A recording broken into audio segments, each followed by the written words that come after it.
வணக்கம் நண்பர்களே, welcome to my channel let's play fantasy. இன்னைக்கு நம்ம என்ன மேட்சுக்கான ப்ரெடிக்ஷன் பார்க்க போறோம்னா பிபிஎல்ல 14வது மேட்சான சிக்ஸர்ஸுக்கும் ஸ்டார்ஸுக்குமான ப்ரெடிக்ஷன் தான் பார்க்க போறோம்.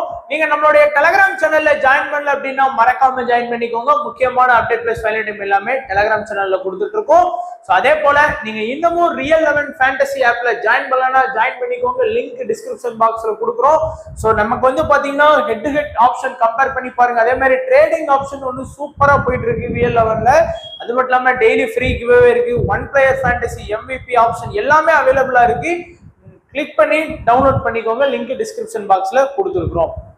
இன்னைக்கு வந்து பாத்தீங்கன்னா கிரவுண்ட் வந்து பாத்தீங்கன்னா சிட்னில இருக்கக்கூடிய அவங்களோட ஹோம் கிரவுண்ட் தான், சிட்னி கிரிக்கெட் ஸ்டேடியம். உங்க எல்லாருக்குமே இந்த பிச்சை பத்தியான தெளிவான ரிப்போர்ட் தெரிஞ்சிருக்கும். இந்த கிரவுண்ட்ல வந்து பாத்தீங்கன்னா பேட்டிங் ஃபர்ஸ்ட் பண்ற டீமுக்கு வந்து நல்ல அட்வான்டேஜ் இருக்கும். ஃபாஸ்ட் பவுலர்ஸுக்கும் கொஞ்சம் நல்ல அட்வான்டேஜஸ் வந்து கிடைக்கும். அதே மாதிரி பாத்தீங்கன்னா ரெக்கார்ட் வைஸா பார்த்தோம் அப்படின்னா நம்ம வந்து ரீசெண்டா நடந்த மேட்ச் ஃபர்ஸ்ட் பாத்திரலாம். ஸோ ஃபர்ஸ்ட் வந்து இந்த சீசன்ல 2 மேட்ச் நடந்திருக்கு. ஒன்னு வந்து சிக்ஸர்ஸ் வர்சஸ் ரெனகட்ஸ் மேட்ச்ல வந்து ஒரு நல்ல ஹை ஸ்கோர் போயிருக்கு, 175 167. இந்த மேட்ச் வந்து பாத்தீங்கன்னா ஃபாஸ்ட் பவுலர்ஸ் வந்து அதிகமா விக்கெட் எடுத்திருக்காங்க. ஃபர்ஸ்ட் பேட்டிங் பண்ண சிக்ஸர்ஸ் வந்து 8 ரன் வித்தியாசத்துல வின் பண்ணியிருக்காங்க. இந்த மேட்ச் வந்து ஒரு ஆவரேஜான ஒரு score 150 plus score. Sixers 155, stars Adelaide striker வந்து 154. 1 ரன் வித்தியாசத்துல வந்து பாத்தீங்க அப்படின்னா சிக்ஸர்ஸ் வந்து வின் பண்ணாங்க. இந்த மேட்சும் ஃபாஸ்ட் பவுலர்ஸ் தான் அதிகமா விக்கெட் எடுத்திருக்காங்க. அதனால நீங்க கொஞ்சம் பாத்தீங்கன்னா உங்களுக்கு புரியும். அண்ட் ரெக்கார்ட் வைஸா பார்த்தோம் அப்படின்னா டோட்டலா இது வரைக்கும் இந்த பிட்ச்ல வந்து 2 மேட்சஸ் வந்து நடத்திருக்காங்க. 2மே பேட்டிங் ஃபர்ஸ்ட். அதாவது இந்த பிபிஎல் மட்டும் தான், சரிங்களா? ஸோ குழம்பிக்காதீங்க, இந்த பிபிஎல் சீசன்ல மட்டும் தான் நம்ம சொல்றோம்.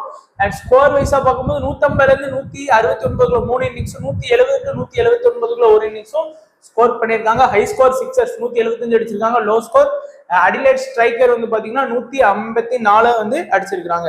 ஸோ இப்போ வந்து நம்ம டைரக்டா ப்ரெடிக்ஷன் பார்க்கலாம். ஃபர்ஸ்ட் வந்து சிட்னி சிக்ஸர்ஸ்க்கான ப்ரெடிக்ஷன் பார்த்தோம் அப்படின்னா இன்னிங்ஸ் ஓபன் பண்ணக்கூடியது பிலிப்பி அண்ட் ஜேம்ஸ் வின்ஸ். 2 பேருமே பாத்தீங்கன்னா இந்த சீசன்ல பெருசா சொல்ற லெவலுக்கு வந்து ஸ்கோர் பண்ணி கொடுக்கல. பிலிப்பியாச்சும் ஓகே, 2 மேட்ச் வந்து ஒரு 25 பிளஸ் ரன் அடிச்சிருக்காங்க. ஆனா வின்ஸ் பாத்தீங்கன்னா இது வரைக்கும் 10 தான் அவரோட ஹையஸ்ட் ஸ்கோரா இருக்கு. பட் நல்லா ஆடக்கூடிய பிளேயர். லாஸ்ட் சீசன்ல பாத்தீங்கன்னா சிக்ஸர்ஸ்க்கு வந்து நல்லாவே ஆடி கொடுக்கக்கூடிய ஒரு பிளேயர் தான். ஆனா இந்த சீசன் வந்து பெருசா ஒன்றும் ஆடல. அடுத்து டேனியல் ஹியூக்ஸ் ஃபர்ஸ்ட் மேட்ச் வந்து பாத்தீங்கன்னா ஒரு 60 ரன் அடிச்சாரு. அடுத்த மேட்ச் வந்து 1 ரன்லயே வந்து அவுட் ஆகி போயிட்டாரு. லெஃப்ட் ஹேண்ட் பேட்ஸ்மேன், கொஞ்சம் நிதானமா ஆடக்கூடிய ஒரு பிளேயரா இருப்பாரு. அடுத்து Moses Henriques batting plus bowling option இருக்கு. ஸோ லாஸ்ட் மேட்ச் தான் அந்த பவுலிங் ஆப்ஷன்ல வந்து அவர் பெர்ஃபார்ம் பண்ணாரு. 2 ஓவர் பவுலிங் பண்ணி 2 விக்கெட்.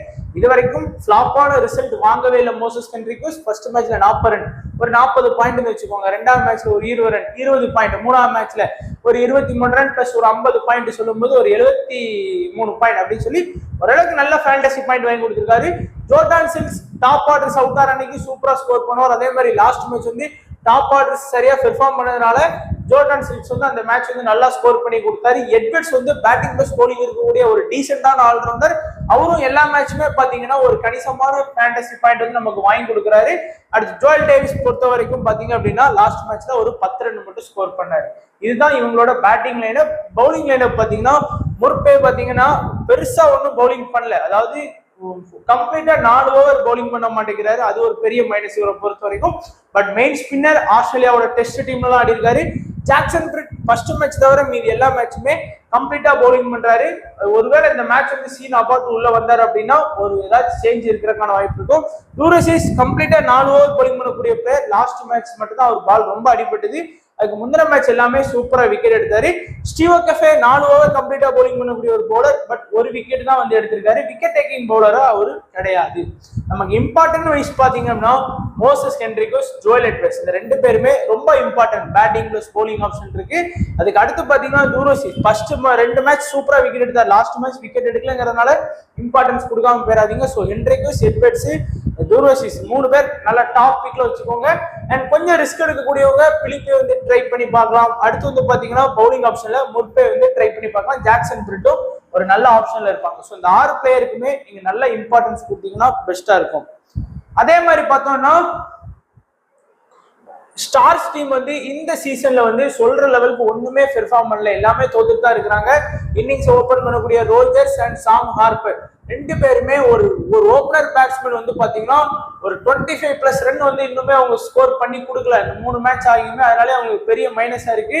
பட் ரெண்டு பேரையுமே கிராண்ட் லீக்ல வந்து ஃபோக்கஸ் பண்ணிக்கோங்க அந்த பர்டிகுலர் மேட்ச்ல. ஏன்னா திடீர்னு வந்து பாத்தீங்கன்னா அதிரடி ஆடக்கூடிய பிளேயர்ஸா இருப்பாங்க. அண்ட் வெப்ஸ்டரை பத்தி நம்ம லாஸ்ட் வீடியோல சொல்லியிருக்கோம். ஸோ அவர் வந்து டீசென்டான ஆல்ரவுண்டர், லாஸ்ட் சீசன்ல சூப்பரா பெர்ஃபார்ம் பண்ணாரு. லாஸ்ட் மேட்ச்ல இவர் யாரெல்லாம் டீம்ல எடுத்திருந்தாங்களோ அவங்களாம் வின். ஏன்னா ஒன்லி பாத்தீங்கன்னா 30% பேர் தான் பிக் பண்ணிருந்தாங்க. பட் இந்த மேட்ச்ல வந்து பாத்தீங்கன்னா 95% வந்து இன்க்ரீஸ் பண்ணிட்டாங்க. அதையும் ஞாபகம் வச்சுக்கோங்க.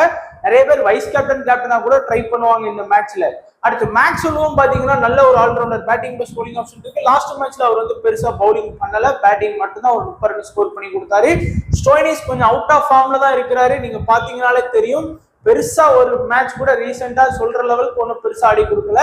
அடுத்து கார்பரேட் அவருக்கு தேவைக்கேற்ப ஒரு சரியான ஸ்கோர், ஒரு 25+ அந்த மாதிரி ஸ்கோர் ஆடி கொடுத்துருவாரு. டவுசன் அதே மாதிரி தான், ஒரு விக்கெட் மினிமம் கண்டிப்பா வந்து எல்லா மேட்ச்லயுமே எடுத்து கொடுத்துட்டு இருக்காரு. 3 மேட்ச்ல 2 மேட்ச் விக்கெட் எடுத்து கொடுத்தாரு. மெர்லோ யாருமே வந்து பெருசா இவரை வந்து ஃபோக்கஸ் பண்ண மாட்டாங்க. ஸ்மால் லீகா இருக்கட்டும், கிராண்ட் லீகா இருக்கட்டும்.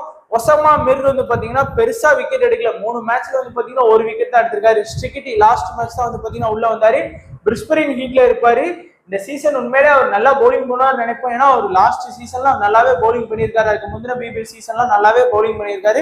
மேட்சுக்கு ஒரு விக்கெட் எடுத்து கொடுப்பாரு. லாஸ்ட் மேட்ச் கொடுக்கல அப்படிங்கிறதுனால 10% கீழே தான் இருக்காரு. ஸோ இந்த மாதிரி தான் ஆகும். திடீர்னு பாத்தீங்கன்னா ஒரு 3 விக்கெட் கூட எடுக்கலாம். அப்படிப்பட்ட பிளேயர் தான் ஹாரிஸ் ரஃப்மே. இந்த பிபிஎல் சீசன்ல அவங்களுக்கு பெருசா எதுவுமே பண்ணல. 2 மேட்ச் ஆடி விக்கெட்டே எடுக்காம இருக்காரு. பாகிஸ்தான் கூட இந்த மாதிரி ஆட மாட்டார், நல்லா ஆடுவார். வெப்ஸ்டர், மேக்ஸ்வெல், ஸ்டோனிஸ் 3 பேருமே பாத்தீங்க அப்படின்னா நமக்கு வந்து இந்த 3 பேரை வச்சு குறையாம வந்து பாத்தீங்கன்னா ஒரு 8 ஓவர் கவர் பண்ணிடுவாங்க. பிளஸ் 3 டாப் ஆர்டர் பேட்ஸ்மேன் இருக்கு. ஸோ நல்ல டீமா செட் பண்ணலாம் நம்ம. அண்ட் பவுலிங் ஆப்ஷன்ல பாத்தீங்கன்னா நிறைய பேர் வந்து ஹாரிஸ் ரஃப்க்கு தான் இம்பார்ட்டன்ஸ் கொடுப்பாங்க. பட் ஸ்டிகிட்டிக்கு வந்து நீங்க தாராளமா இம்பார்ட்டன்ஸ் கொடுக்கலாம் அப்படிங்கிறது என்னோட கருத்து. அடுத்து வந்து பாத்தீங்கன்னா ஹார்பரை வந்து இந்த மேட்ச்ல கொஞ்சம் ட்ரை பண்ணி பாருங்க. ஸோ 4, 5, 6 இந்த 6ல 5 பேர் வந்து பாத்தீங்கன்னா பெஸ்டா வந்து நீங்க ட்ரை பண்ணி பார்க்கலாம். அடுத்து பார்த்தோம்னா ஸ்மால் லீக் டீம் வந்து எப்படி கிரியேட் பண்ணியிருக்கோம் அப்படிங்கிறத பாத்துக்கலாம். So Philippe, Vince, Moses Henriques, Joel Edwards, Dwarshuis, பெர்பே. சோ 6 சிட்னி சிட்டிஸ் பிளேயர். இதுல வந்து பாத்தீங்கன்னா இந்த 4 பேருமே டாப்ல ஆடக்கூடிய பிளேயர்ஸ் தான். பவுலிங் ஆப்ஷனுமே பாத்தீங்கன்னா நமக்கு வந்து மேக்சிமம் வந்து ஒரு மினிமம் ஒரு 12 ஓவர் கவர் பண்ணிடுவாங்க. சோ 4, 2னா கூட இவர் ஒரு 2, 8, மோசஸ் ஹென்ரிக்யூஸ் ஒரு 2 நாளும் 10 ஓவர். ஸோ எக்ஸ்ட்ரா பவுலிங் பண்றது நமக்கு அட்வான்டேஜ். ஸோ குறையாம 12 ஓவர் கவர் ஆயிரும். டாப் பிளேயர்ஸ் கவர் பண்ணியாச்சு. இங்க பாத்தீங்கன்னா மேக்ஸ்வெல், ஸ்டோய்னிஸ், வெப்ஸ்டர் 3 முக்கியமான allrounder. Haris Rauf, Steketee. So நம்ம வந்து எக்ஸ்ட்ரா பேட்டிங் ஆப்ஷன் எடுக்கல. ஸோ ஸ்டிகிட்டிக்கு பதிலா நீங்க வந்து சாம் ஹார்பரை கூட இந்த மேட்ச்ல வந்து நீங்க ட்ரை பண்ணிக்கலாம். ஏன்னா நமக்கு வந்து ஆல்ரெடி ஏன் நான் எடுக்கலன்னா டாப்ல 3 பேட்டிங் ஆர்டர் இருக்கு. ஸோ அதனால பவுலிங் ஆப்ஷன் ஃபோக்கஸ் பண்ணியிருக்கேன், பார்த்துக்கோங்க. கேப்டன் வைஸ் கேப்டனை பொறுத்த வரைக்கும் மேக்ஸ்வெல், வெப்ஸ்டர், மோசஸ் கென்ரிகோஸ் மோஸ்டா உங்க ஆப்போனன்ட் வந்து இந்த 3 பேரையும் தான் இன்னைக்கு மேட்ச்ல வந்து கேப்டன் வைஸ் கேப்டனா எடுத்துட்டு வருவாங்க. ரிஸ்கான கேப்டன் வைஸ் கேப்டன் போடணும்னு நினைச்சீங்கன்னா நீங்க ஸ்டோய்னிஸ், பிலிப்பி, ஹாரிஸ் ரஃப் வந்து ட்ரை பண்ணுங்க. பட் இந்த மேட்ச்ல ரிஸ்கை விட சேஃபா போறது ரொம்ப இம்பார்ட்டன்ட் அப்படின்னு தோணுது. ஏன்னா அவங்களோட பெர்ஃபார்மன்ஸ் நல்லாவே இருக்கும். ஏனி ஒன்னு பேட்டிங்ல இல்ல பவுலிங்ல வந்து கணிசமான பாயிண்ட்ஸ் வந்து வாங்கி கொடுத்துருவாங்க, நம்பிக்கை இருக்கு. ஸோ அதனால நம்ம சொல்றோம். இதான் நம்மளுடைய ப்ரெடிக்ஷன் ஃபார் 14வது பிபிஎல் மேட்ச் சிக்ஸர்ஸ் வெர்சஸ் ஸ்டார்ஸுக்கான ப்ரெடிக்ஷன். ஸோ மறக்காம எல்லாருமே ரியல் 11 ஆப்ல ஜாயின் பண்ணிக்கோங்க. லிங்க் டிஸ்கிரிப்ஷன் பாக்ஸ்ல கொடுத்துருக்கேன்.